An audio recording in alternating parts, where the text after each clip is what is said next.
नमस्कार मित्रों, मेरा नाम है डॉक्टर कौशिक चौधरी और आज हम बात करने वाले हैं पहलगाम हमले और उसके बाद भारत सरकार ने जो कदम उठाए हैं या जिनकी घोषणा की है उसके बारे में और उसको कनेक्टेड जो विवाद बन रहे हैं उसके बारे में भी हम बात करेंगे। सच्चाई क्या है, क्योंकि दोनों ओर से ऐसे लोग जवाब दे रहे हैं जिनका एक पक्षपाती नजरिया है। एक सरकार को बिल्कुल ही अंधभक्ति में है और एक बिल्कुल ही सरकार को गलत ही दिखाना चाहते हैं। तो ऐसे संवेदनशील समय में और ऐसे संवेदनशील मसले में एक निष्पक्ष व्यू इस पर क्या हो सकता है उस पर हम बात करेंगे। मैं उसकी एक कोशिश करूंगा कि मैं अपना व्यू तो दूं और ये मैं जो भी कह रहा हूँ वो मेरा अपना व्यू है। यही हम कर सकते हैं। पहलगाम हमले के बारे में सबसे पहले हम बात करें तो जो जिम्मेदारी बनती है वो यहाँ पर बनती है उस हमले में कि सरकार ने जब टूरिज्म को इतना बढ़ावा दिया और बीजेपी का भी आईटी सेल और वो सब टूरिज्म को इतना जम्मू कश्मीर में टूरिस्ट को बुला रहे थे, तो वहाँ पे उन टूरिस्ट की सिक्योरिटी सही होनी चाहिए थी। पहली बात, इसमें तो कोई दूसरा मत हो ही नहीं सकता।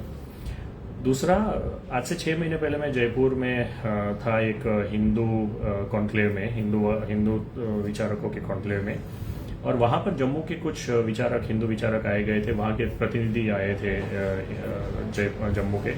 उन्होंने उस वक्त कहा था, ये मुझे आज भी याद है कि वो कितना सही साबित हुआ। तो जम्मू के उन हिंदू विचारकों ने कहा था कि ये जो टूरिस्टों को आप बुला रहे हैं यहाँ पे, हालात इतने सुधरे नहीं है और आप बस दिखाना चाहते हो कि कश्मीर में हालात सुधर गए हैं। ये बहुत ही भयानक है और कभी ना कभी नजदीकी समय में इन टूरिस्टों पर हमला हो सकता है। और आप उनके शब्द ये थे कि आप इन सारे टूरिस्टों को सुसाइड करने के लिए बुला रहे हैं जम्मू में। ये मैं बता रहा हूँ, मैं आपको अक्टूबर 25 से 28 के बीच में मैं था, उस वक्त मैंने ये सुना था। और अब जब मैं उसको रियलिटी होते हुए देखता हूँ तो बिल्कुल मतलब ये अंदेजा लोगों में था ही वहां पे अंदाजा, तो इसको रोका जा सकता था। दूसरी बात, गवर्नमेंट ने अभी तक लोगों के सामने आकर ये नहीं बताया कि क्या गलती हुई, क्यों वहां वो जो मिनी स्विट्जरलैंड या जो भी वो पॉइंट कहा जाता है वहां पे इतने 2-3 हजार लोग थे, टूरिस्ट थे, लेकिन वहां पे कोई सिक्योरिटी नहीं थी। लोगों को उन्होंने नहीं बताया। लेकिन जब ऑल पार्टी मीटिंग हुई तो ऑपोजिशन के लोगों ने जब ये सवाल बार बार पूछा, तब वहां पे सरकार ने बताया कि हाँ, कुल चूक हुई है, इसी वजह से तो ये हुआ है। और चूक ये हुई है कि जो ट्रैवल एजेंट वगैरह थे उन लोगों ने ये पॉइंट जो है स्विट्जरलैंड पॉइंट, वो मिनी स्विट्जरलैंड पॉइंट, वो एक्चुअली जून में जब अमरनाथ यात्रा शुरू होती है उसी वक्त खुलता था और उस वक्त वहां पे सारी मिलिट्री वगैरह होती थी।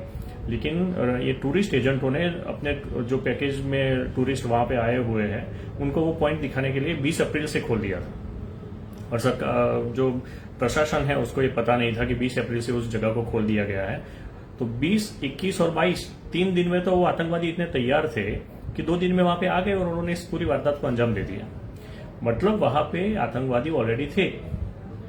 आज भी जो जम्मू पुलिस के और वो सारे यूट्यूब चैनल पे अलग अलग आर्मी के ऑफिसर्स वगैरह आ रहे हैं, वो कह रहे हैं कि हमारे जितने भी लोग कांटेक्ट में, वो बता रहे हैं कि जम्मू में आज भी 90 टेररिस्ट जो है वो उन जंगलों में और वहीं एक्टिव है।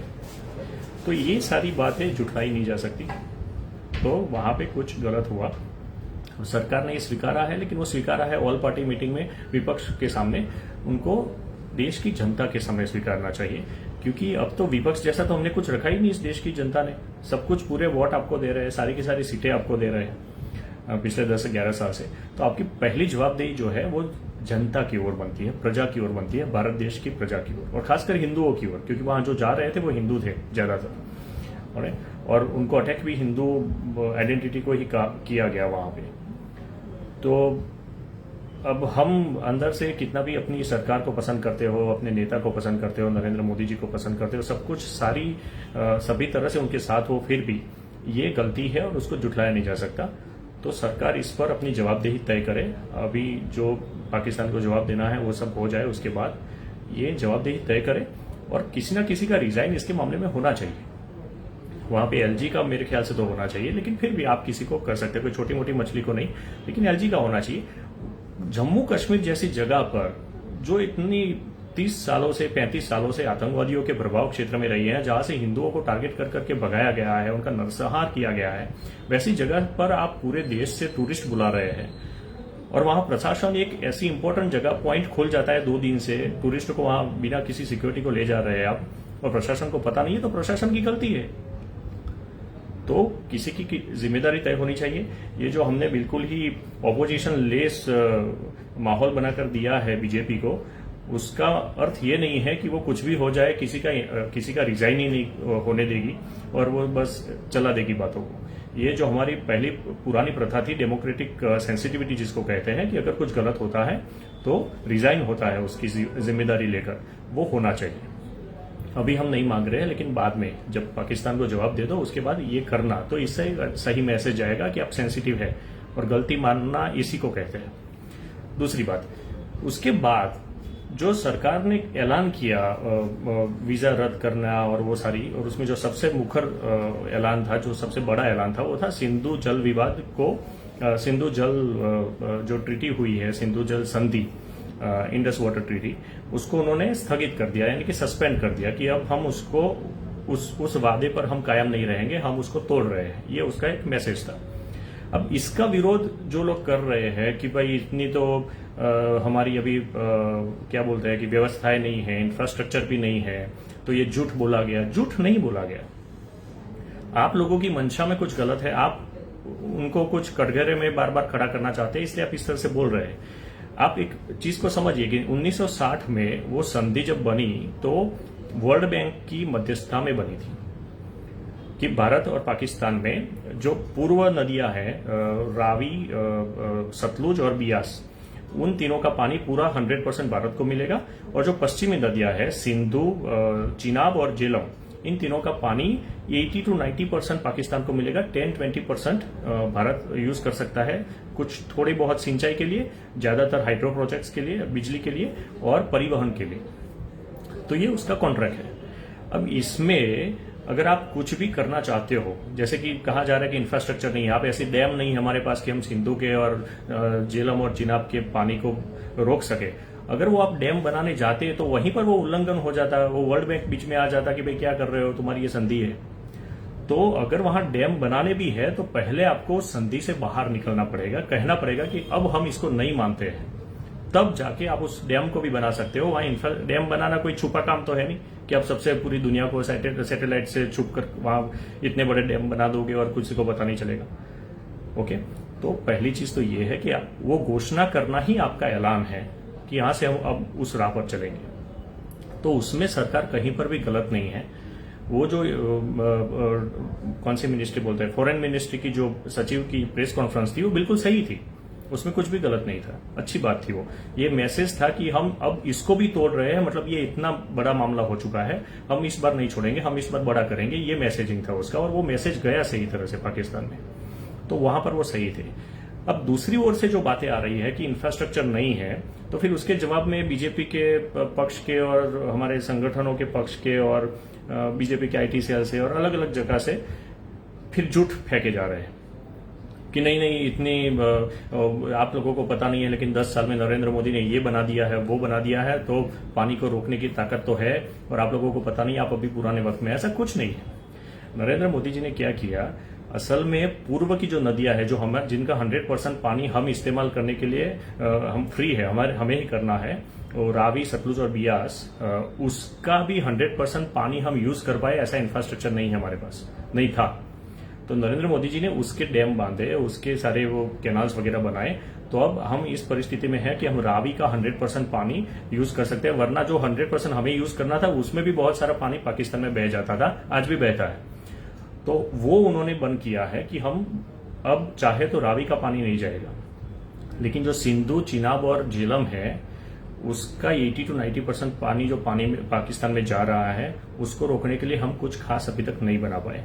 फिर भी चिनाब में और झेलम में एक बात याद रखिए, ये जो 80-90% बात है उसको खास याद रखनी है कि 80 to 90% पाकिस्तान को मिलना है। हम अगर रोक भी पाएंगे तो 10 to 20% रोक पाएंगे, और उतना रोकने की ही क्षमता हमारे अंदर है, और वो भी हम उस पर काम करते हैं। जैसे कि ऑफिशियल न्यूज ये है कि किशनगंगा जल विद्युत परियोजना करके झेलम की एक सहायक नदी है नीलम करके, उस पर चल रही है, एक्टिव है 2018 से।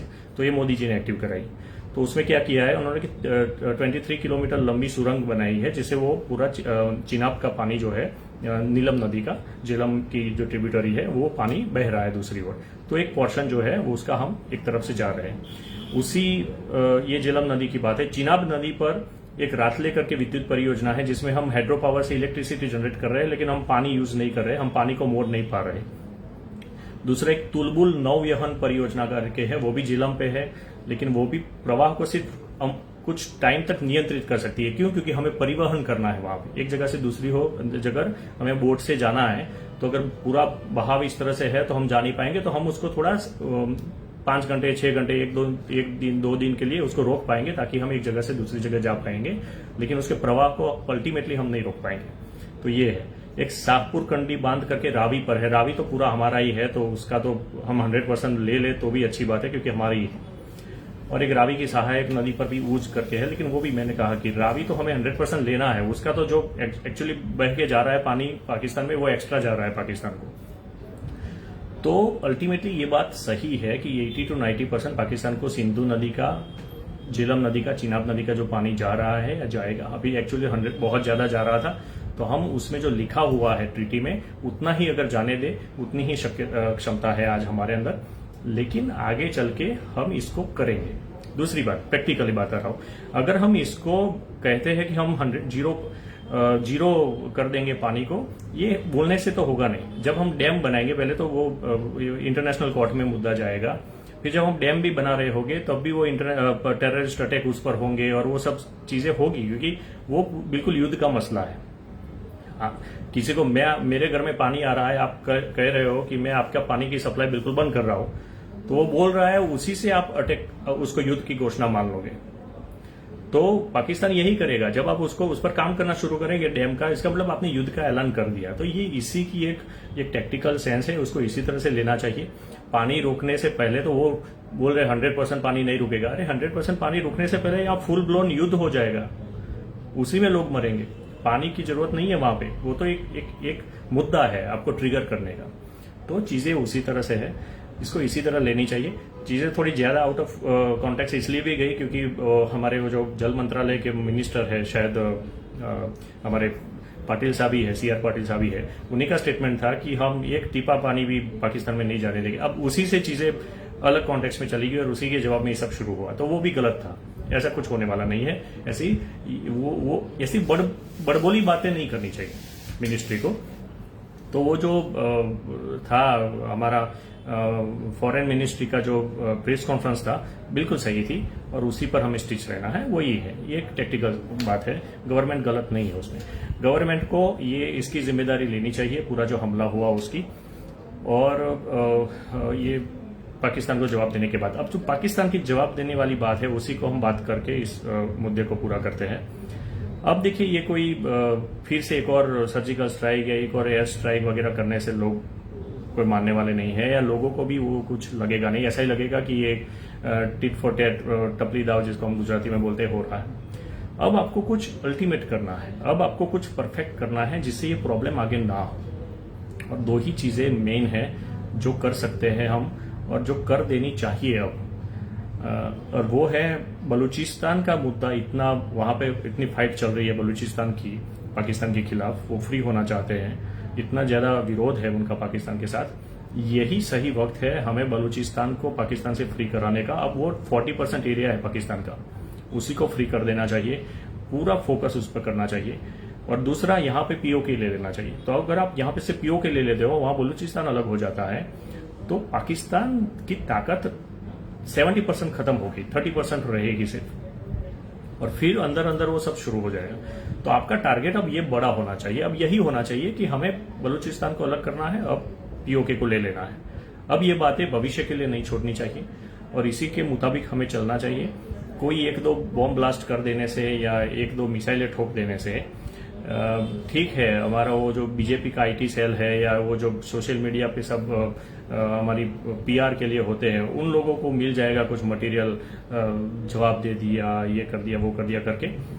लोग, ये बात मैं सीधी सरकार और मिस्टर प्राइम मिनिस्टर जी से और अमित शाह जी से और उनके लिए कह रहा हूँ कि लोग, ये आप पूरा भारत का हिंदू जो है वो आपका आईटी सेल का मेंबर नहीं है और वो आपका बिल्कुल ही कार्यकर्ता नहीं है, तो लोग इसको सही तरह से नहीं लगे। अब ये इतना बड़ा मुद्दा हो चुका है और इसलिए हुआ है क्योंकि आपने हिंदू लोगों को वहां पर बुलाया टूरिस्ट बनने के लिए, कश्मीर की हालत हमने सुधार दी है ये मैसेज देने के लिए, और फिर उन लोगों को वहां मार दिया गया।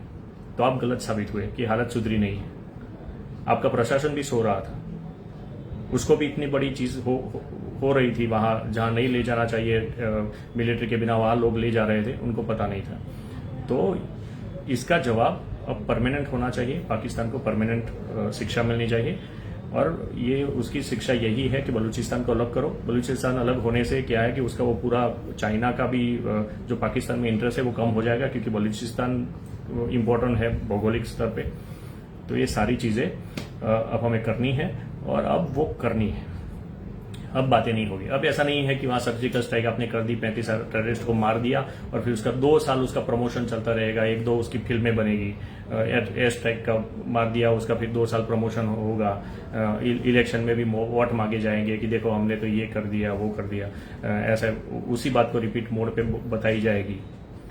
ये अब इलेक्शन का मुद्दा नहीं है, ये अब सभ्यता का मुद्दा है, ये भविष्य का मुद्दा है, ये इतिहास का मुद्दा है, ये हिंदू सभ्यता के भविष्य का मुद्दा है।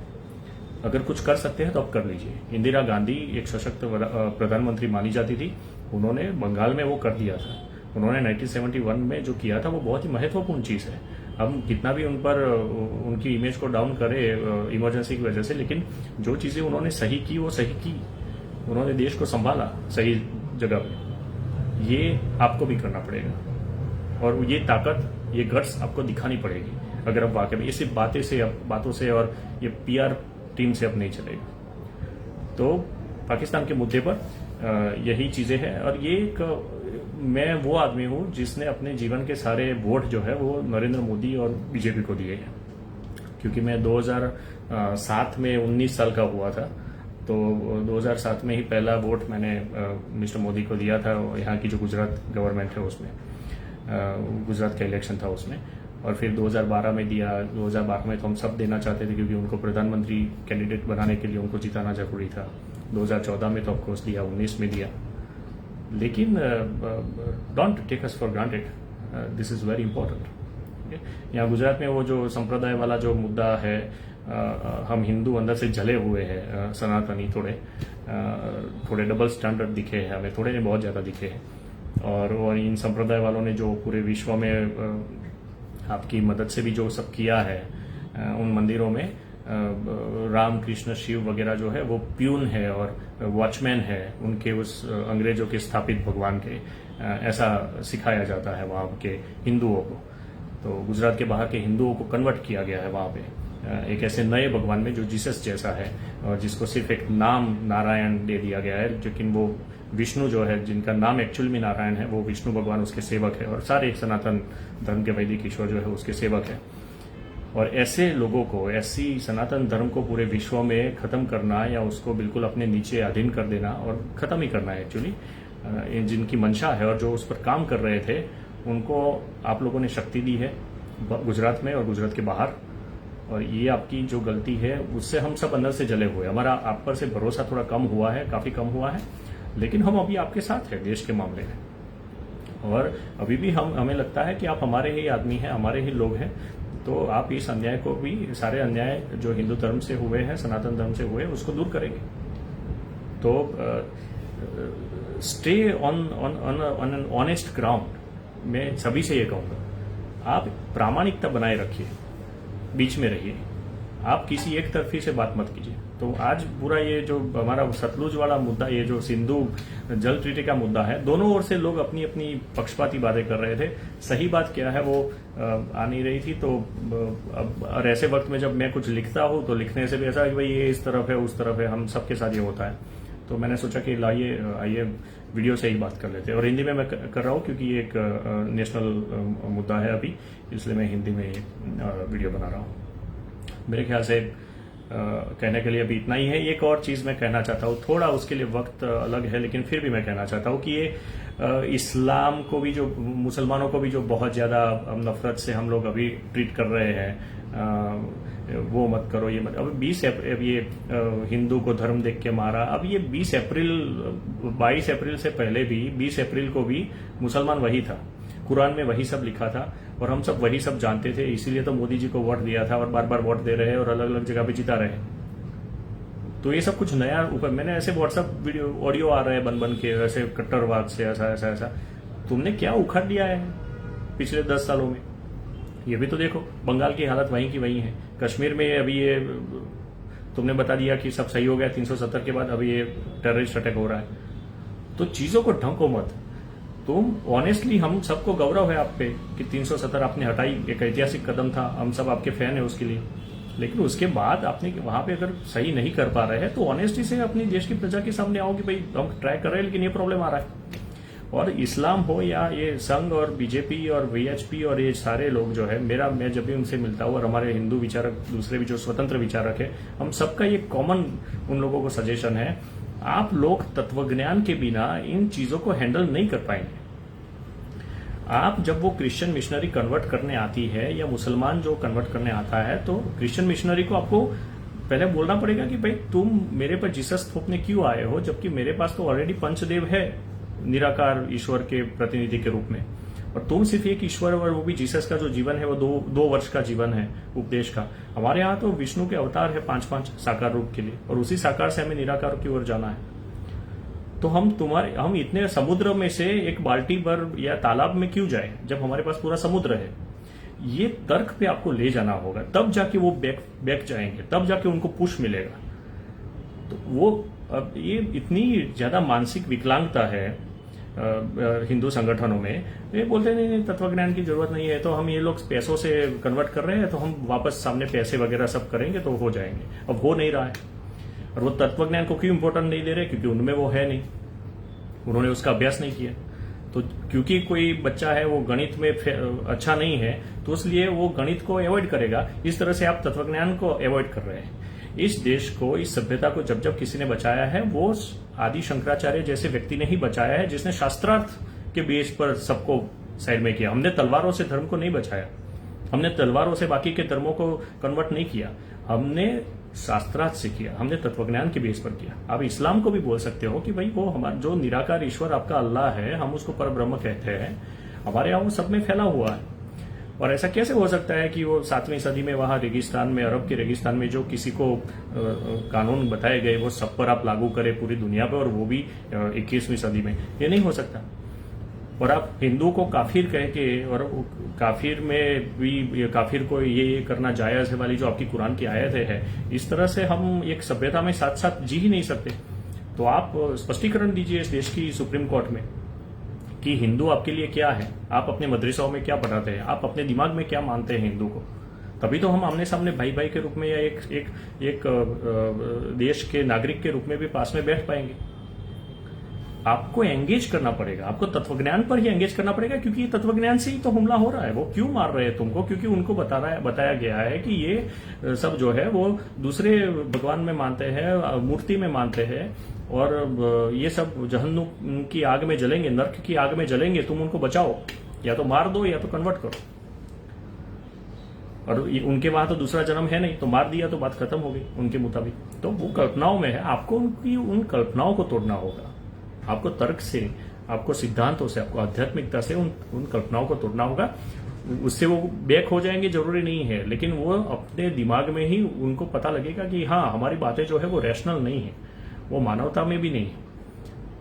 और धीरे धीरे वो कमेंट आएंगे। संजय दीक्षित जी जो जयपुर डायलॉग्स के हैं, उनसे मैं एक सवाल पूछा था एक दिन, और वो बहुत ही इंपॉर्टेंट है, इसका पूरा क्रक्स वहां पर है। मैंने उनसे कहा था कि ये सारे जो एक्स मुस्लिम हैं वो एक बात बता रहे हैं कि कुरान में ये है, और हमारे जो केरल के गवर्नर है, मैं नाम भूल रहा हूँ, हमारे काफी सम्मानीय है, आरिफ मोहम्मद खान, वो जो बता रहे हैं उन्हीं कुरान की आयतों को, वो काफी हिंदुइज्म की वो आध्यात्मिक तौर तरीकों वाली है, आध्यात्मिक अर्थ बताने वाली है। तो इसमें सच क्या है? तो तो उन्होंने मुझे बहुत इंपॉर्टेंट बात कही। उन्होंने कहा कि देखो ये आरिफ मोहम्मद खान साहब जो बोल रहे हैं, उन्होंने हिंदू धर्म के शास्त्रों का भी अभ्यास किया है, तो वो स्पिरिचुअल कॉन्सेप्ट से उनका इंटरप्रिटेशन करते हैं कुरान की आयतों का। लेकिन वहां जो बैठे हुए हैं सऊदी अरब में उनके जो आका, जो उनके मेन अथॉरिटी वाले लोग, वो इन व्याख्याओं को मान्यता नहीं देते। उनके मुताबिक वही व्याख्याएं सही है जो ये एक्स मुस्लिम करते हैं। तो ये चीज है कि किसी एक वाक्य को किस रूप में इंटरप्रिट करना, वही सब कुछ है। गीता को भी अगर आपको बिल्कुल कट्टरवाद में और ऐसे कुछ इंटरप्रेट करना है तो आप उसके अर्थ के अनर्थ कर सकते हो, किसी भी चीज का कर सकते हो। इसलिए तो हमारे यहाँ गीता और उपनिषद के अंदर एक एक वाक्यों में नहीं कहा जाता, उसके नीचे बड़ी बड़ी टिकाएं होती है पैराग्राफ्स में कि इसका यही अर्थ है, वो अब हमको बताया जाता है। तो ये हमें करना ये है कि हमें भारतीय मुसलमानों को ये आरिफ मोहम्मद खान साहब वाली जो फिलोसॉफी है या उनके जो इंटरप्रिटेशन है उन पर लाना है। उनको कहना है, एक मैसेज देना है पूरे हिंदू समाज से और भारत की सरकार की ओर से भी कि भाई देखो ये एक्स मुस्लिम इसका जो इंटरप्रिटेशन कर रहे हैं, उस इंटरप्रिटेशन के साथ एक सभ्यता एक साथ नहीं रह सकती। कोई मानव दूसरे मानव के साथ कभी नहीं रह सकता। तो आपके इंटरप्रिटेशन वही होने चाहिए जो ये आरिफ मोहम्मद खान साहब कह रहे हैं या उसी तरह के। तो आप इस देश को, भारत में रहना है तो इस देश को कम से कम ये विश्वास दिलाओ, इस देश के नागरिकों को विश्वास दिलाओ कि आप उनको दुश्मन के रूप में नहीं देख रहे हैं कि मैं कभी तुझे मारूंगा, अभी मेरा मौका नहीं है तो नहीं मार रहा हूं। इस तरह से एक देश एक साथ नहीं जी सकता। आपको इस तरह से एंगेज करना पड़ेगा बातों में, तत्वज्ञान पे। इसी तरह से ये चीजें हटेगी। इस तरह से अंदर अंदर अंदर ये देखो धर्म के रूप में मारा, ये आपकी ये बटोगे तो कटोगे तो ठीक है, ये पॉलिटिक्स और वो कुछ चुनाव के लिए, लेकिन फिर ठीक है नहीं बटे और नहीं कटे, लेकिन फिर क्या, जिंदा है तो फिर क्या। ऐसे ये टूरिस्ट बन के जाओगे वहां मारे जाओगे। हा? तो ये थोड़ा आप सोच लीजिए, जो भी ये सब फैला रहे हैं, चला रहे हैं, थोड़े फंडामेंटल मैं मानता हूं कि चीजें बदलने की जरूरत है और उस पर गौर करने की जरूरत है। बहुत शुक्रिया आप लोगों ने मुझे सुना, और कोई प्रश्न हो तो मैं उसको अपने विचारों के अनुरूप जवाब दे सकता हूं, हालांकि मुझे नहीं मिले। जय श्री कृष्णा, जय श्री राम, हर हर महादेव सबको। ठीक है, तो इसको यहीं पर कंक्लूड करते हैं। Thank you very much. वंदे मातरम, भारत माता की जय, क्या क्या बोल सकते हैं, सब कुछ। हाँ, अभी तो विश्वास कराना पड़ता है कि मैं कौन से ओर से हूँ, कांग्रेसी नहीं हूँ, वो नहीं, लेफ्टिस्ट नहीं हूँ, मैं वो नहीं हूँ। हम सब सनातन धर्मी। देखिए एक फंडामेंटल चीज को समझ लीजिए, भारत का मतलब क्या है। मैंने आज से 8 साल पहले गुजरात समाचार में आर्टिकल लिखा था, तब मैंने वहां पे लिखा था भारत का एक ही अर्थ है, सनातन धर्म की सभ्यता, जो सबको स्वीकार करती है। किस चीज में? कि वो ईश्वर को मानने के लिए, ईश्वर क्या है वो समझने के लिए किसी भी राह से जाए, मैं उसको एक्सेप्ट करता हूं। ये सनातन धर्म है। लेकिन वो अगर मुझे कन्वर्ट करने आता है तो मेरी वो जो विचारधारा है कि मैं उसको एक्सेप्ट करता हूं, वही मर जाती है, क्योंकि वो कम होने लगती है, उसका प्रभाव कम होने लगता है। तो मैं उसको अलाउ नहीं करूंगा, मैं कन्वर्जन को अलाउ नहीं करूंगा। मुझे कोई प्रॉब्लम नहीं है, कोई 5 बार नमाज पढ़ के अल्लाह को पुकारता है, उस ईश्वर को अल्लाह नाम से पुकारता है, और फिर वो जो भी नियमों को पालन, उसका जो भी नियमों को पालन करता है वो अपने घर में करता है, मुझे कोई प्रॉब्लम नहीं है सनातन धर्म के रूप में। लेकिन वो नियमों को, उस नाम को, उस तौर तरीकों को अगर मुझ पर थोपने आता है तो मैं उसको स्वीकार नहीं कर रहा, क्योंकि उन तौर तरीकों में ये बात भी निहित है कि सिर्फ वही सच है, बाकी सब गलत है। तो ये एक तरह से मानवता, पूरी मानवता को स्वीकारने वाला सनातन धर्म है। वही हमारा जीवन, पूरे विश्व का ये एक जीवन जीने का तरीका होना चाहिए, फिलोसफी होनी चाहिए। ये सेक्युलरिज्म की आइडियाज तो बाद में आई, असल में सही सेक्युलरिज्म ही यही है कि जिसको ईश्वर को साधने के लिए जो मार्ग अपनाना है अपनाए, उसको स्वीकार्य है, वो दूसरों पर अपना मार्ग थोपे नहीं, किसी भी रूप से, हिंसा के माध्यम से, राजनीति के माध्यम से, व्यापार के माध्यम से, किसी तरीके से ना थोपे। इतना मॉरल रिस्पॉन्सिबिलिटी वो अपने साथ लेकर चले, वही सनातन धर्म है। इस तरह से सबको आपको ऊपर से प्रेशर करना है नियमों के तहत, संविधान में भी उस चीज को ला दो सही तरह से, उस दिशा में जाओ। आप ये नीचे वाली छोटी छोटी बातों को बड़ी करके आप इस बात का परमानेंट सॉल्यूशन नहीं ला पाओगे। तो परमानेंट सॉल्यूशन क्यों लाओ? पाकिस्तान का परमानेंट सॉल्यूशन लाओ, उसको बलूचिस्तान अलग करो, पीओके ले लो, और फिर पीओके में भी सारे मुसलमान ही हैं, तो फिर उनको इस तरह से एंगेज करो तत्वज्ञान के रूप में, मानवता की फिलोसॉफी के रूप में, जो कि सनातन धर्म और भारत देश की, भारतीय सभ्यता की मुख्य शक्ति है। अपनी शक्ति पर खेलो, अपनी कमजोरी पर मत खेलो। ये जो स्ट्रीट फाइट वाली और ये स्ट्रीट में